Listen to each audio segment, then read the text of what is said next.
की बारिश हुई। सुदामा जी वृक्ष पर चढ़ गए, नीचे कृष्ण खड़े हुए हैं, बारिश हो रही, ठंड के मारे कांप रहे हैं और सुदामा जी जो गुरु माता ने चावल दिए थे अकेले अकेले खाए जा रहे हैं। उस समय कन्हैया ने पूछा, अरे मित्र सुदामा, अरे क्या खा रहे हो? सुदामा जी कहने लगे, कन्हैया मैं कुछ नहीं खा रहा हूं, ठंड के कारण मेरे दांत किटकिटा रहे हैं और चावलों को चबा रहे थे। उस एक घड़ी के छलबल ने कन्हैया उस समय जो गलती की है मैंने आज ही मैं तड़प रहा हूं। उस एक घड़ी के छलबल ने अब तक मुझको तड़पाया है। हे कृपा सिंधु यह नीच छली आज क्षमा मांगने आया है। और कुछ नहीं चाहिए, उस गलती जो मैंने की थी उसकी क्षमा मांगने के लिए, आपसे मिलने के लिए आ रहा हूं कन्हैया।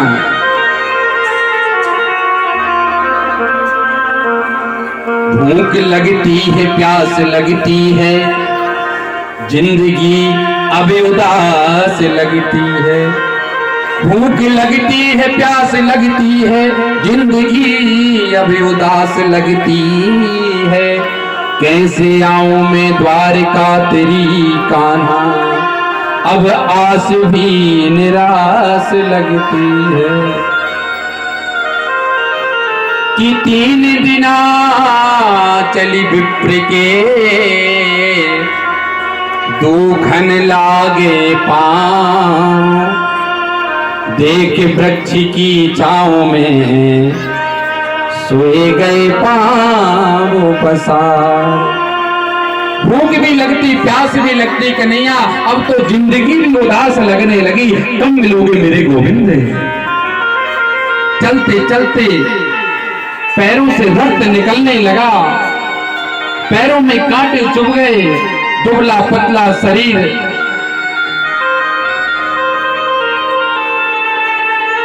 थक जाते हैं। एक वृक्ष के नीचे जाकर के विश्राम करने लगते। प्रभु अब चलने की हिम्मत नहीं मेरे शरीर में, अब मैं थक चुका हूं। सुदामा जी उस वृक्ष के नीचे जब विश्राम करने लगते हैं और जैसे ही सुबह आग खुलती है तो द्वारकापुरी के नजदीक पहुंच जाते हैं और स्वयं नारायण मेरे गोविंद केवट बन करके आ जाते हैं और आवाज लगाते हैं, अरे कोई उस पार जाने वाला है क्या? किसी को उस पार जाना है क्या? सुदामा जी तट पर खड़े हुए हैं। भैया केवट उस पार तो जाना है, पर उतराई देने के लिए मेरे पास कुछ नहीं है। स्वयं द्वारकाधीश केवट बन करके आए, कहते भैया अरे आओ तो सही। और जैसे ही नाव में बैठ जाते हैं तो भगवान क्या कहते हैं, अरे भैया उतराई की जरूरत नहीं है। जिस प्रकार से जब प्रभु राम समुद्र पार कर रहे थे तो केवट से प्रभु राम ने कहा कि उतराई के लिए कुछ नहीं, तो केवट कहता कुछ चाहिए भी नहीं। केवट क्या कहता है कि भैया अरे प्रभु आप तो मेरे मित्र हैं। कैसे कि कछु हम पारे, केवट कहता है राम से कि आप भी काले हम भी काले, हम नाव से उस पार करते आप भाव से उस पार करते हैं, उतारते तो दोनों में। कैसे कि कछु हम कारे कछु तुम कारे, आज कैसे मिलेरी कारे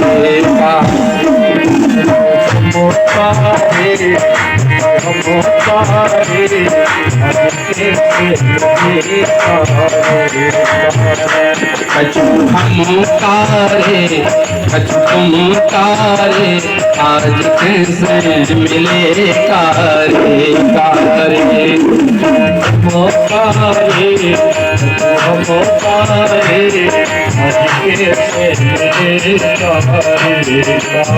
जय हो। तालियों की सेवा करते हुए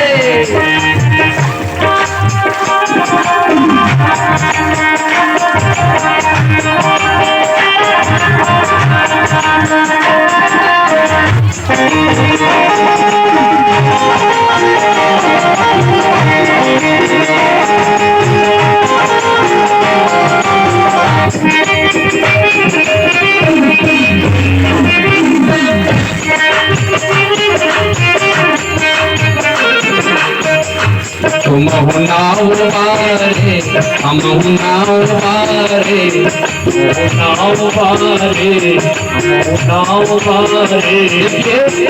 उस समय केवट कहता था प्रभु राम से कि तुम हम नाव वारे और हम भी नाव वारे, और नाई से नाई नहीं लेता। और भैया आज मेरे घाट पर आप आए तो मैं उतार देता हूँ, और जब मैं तुम्हारे घाट पर आऊं तो तुम भी उतराए देना, तुम भी उतार देना।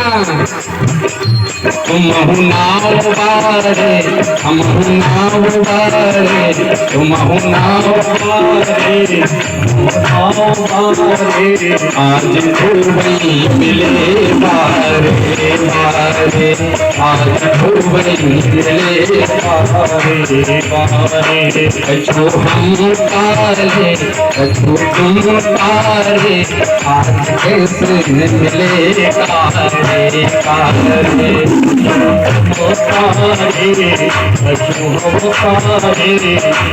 कैसे मिले तारे। उस भक्त से भगवान की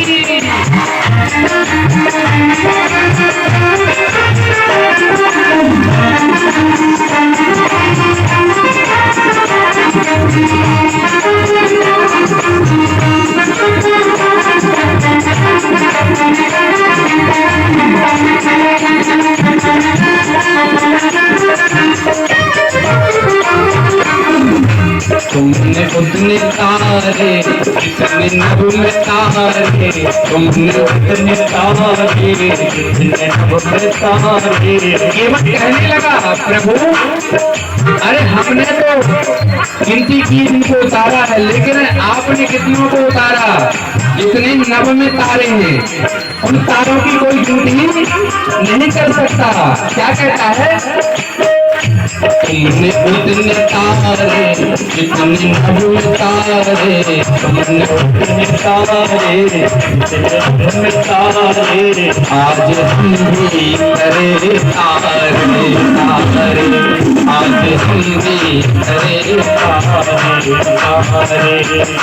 हम भी करे तारे। कछु हम तारे कछु तुम तारे, आज कैसे मिले तारे तारे, आज कैसे मिले तारे, आज कैसे मिले तारे तारे, आज कैसे मिले तारे। तुम ही नाव वारे हम हो नाव वारे, आज खूब मिले कारे कारे। द्वारकाधीश केवट बनकर के आए और कहते भैया आ जाओ, उतराई देने की आवश्यकता नहीं है। सुदामा जी को लगता कि भाई जब उस पार जाएंगे तो कुछ ना कुछ तो देना पड़ेगा, लेकिन भगवान का इरादा एक पक्का था, एक विश्वास था। कहते हैं कि इरादे रोज बनते हैं और बिगड़ जाते हैं। क्या इरादे रोज बनते हैं और बिगड़ जाते हैं, पर कथा में वही आते हैं जिन्हें मेरे बांके बिहारी बुलाते हैं। बांके बिहारी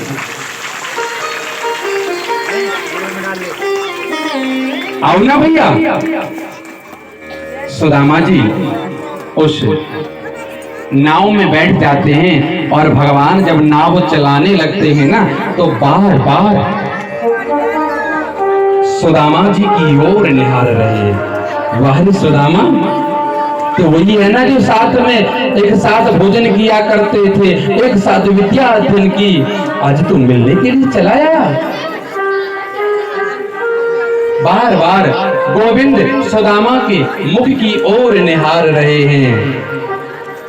सुदामा जी कहने लगे भैया केवट तू मेरी ओर काहे को देखे, तू अपनी नाव चला।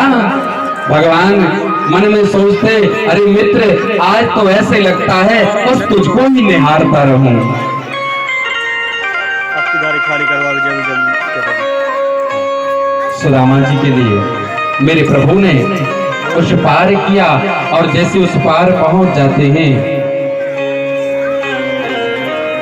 सुदामा जी ने पूछा, भैया एक कौन सी नगरी है, मैं कहां आ गया हूं? तो लोगों ने बताया, भैया ये द्वारकापुरी है, द्वारकापुरी। सुदामा जी ने कहा, इस द्वारकापुरी में कि मेरे मित्र रहते हैं कृष्ण। लोगों ने सुना कृष्ण? हाँ बोले कृष्ण कन्हैया वो वृंदावन का।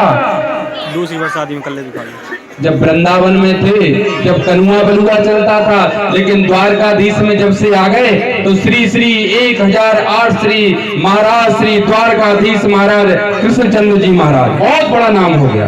अब कन्हुआ के नाम से द्वारका में कौन जाने? कृष्ण। हाँ अरे भैया वही द्वारकाधीश कृष्ण से मिलने जाना है, बिल्कुल सीधे चले जाओ। यही उनका जो सामने आप देख रहे हैं, यही मुख्य द्वार है, यही उनके महल दिखाई दे रहे हैं। सुदामा जी धीरे धीरे पहुंच जाते हैं द्वारकापुरी, महलों के समक्ष पहुंच जाते हैं। तो क्या देखा कि द्वारपाल खड़े हुए हैं।